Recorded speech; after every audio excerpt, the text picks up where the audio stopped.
Hello everyone, स्वागत है आप सभी बच्चों का इजी प्रेप पर। एक बार फिर से उम्मीद कर रहे हैं आप सब बच्चों की तैयारी बहुत ही बेहतरीन चल रही होगी। जैसा कि आप सभी स्टूडेंट्स को पता है कि आरआरबी एएलपी सीबीटी 2 एक बार कैंसिल होने के बाद में अब वापस से रीशेड्यूल किया गया है। 2 एंड 6 मई को ये एग्जाम होने वाला है। तो वो सभी बच्चे जो इस एग्जाम को देने वाले हैं उन बच्चों को ध्यान रखना है कि बहुत सारी ऐसी चीजें हैं जिनके ऊपर अब रोक लग गई है, कुछ ऐसी चीजें भी जिन पर पहले से रोक थी।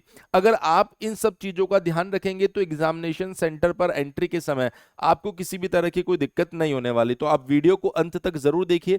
देखिए, एक न्यूज़पेपर की कटिंग है जिसके अंदर बताया गया है कि आरआरबी परीक्षा में पेन पेंसिल ले जाने पर रोक। इसके साथ साथ बहुत सारी चीजें इसके अंदर और बताई गई है, उसको भी मैं पढ़ के आपको बता देता हूं।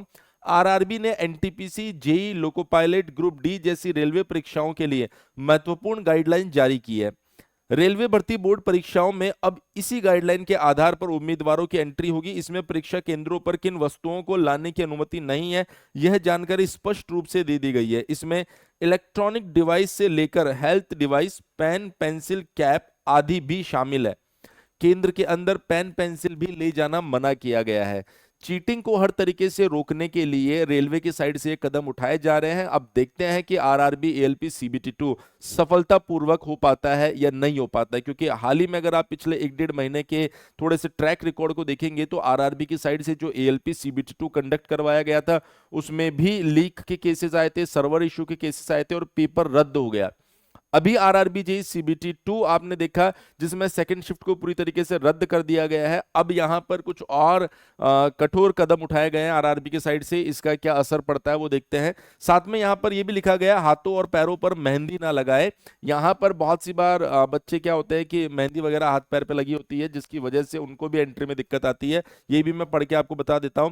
इलेक्ट्रॉनिक सामान, मोबाइल फोन, पेजर, घड़ी, ईयरफोन, ब्लूटूथ डिवाइस, माइक्रोफोन आदि नहीं ले जाना है। हेल्थ डिवाइस, हेल्थ बैंड नहीं ले जाना है।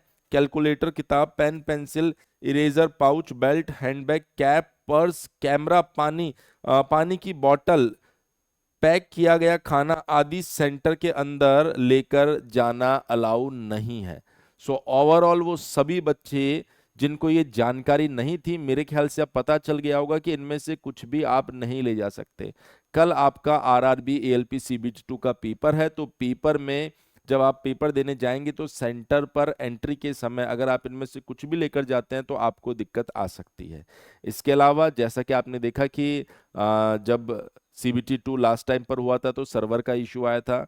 अभी जब आरआरबी जेई सीबीटी 2 हुआ तब भी कुछ कुछ पीसीज में आपने देखा कि कुछ ग्लिचेस आ रहे थे। तो इन सब चीज़ें अगर आपके सिस्टम में ऐसा कुछ होता है तो आपको घबराने की ज़रूरत नहीं है। वहाँ पर जो भी इन्विजिलेटर है उनको इसके बारे में जानकारी दें और अपने पेपर को बहुत धैर्य के साथ में अटेम्प्ट कीजिए।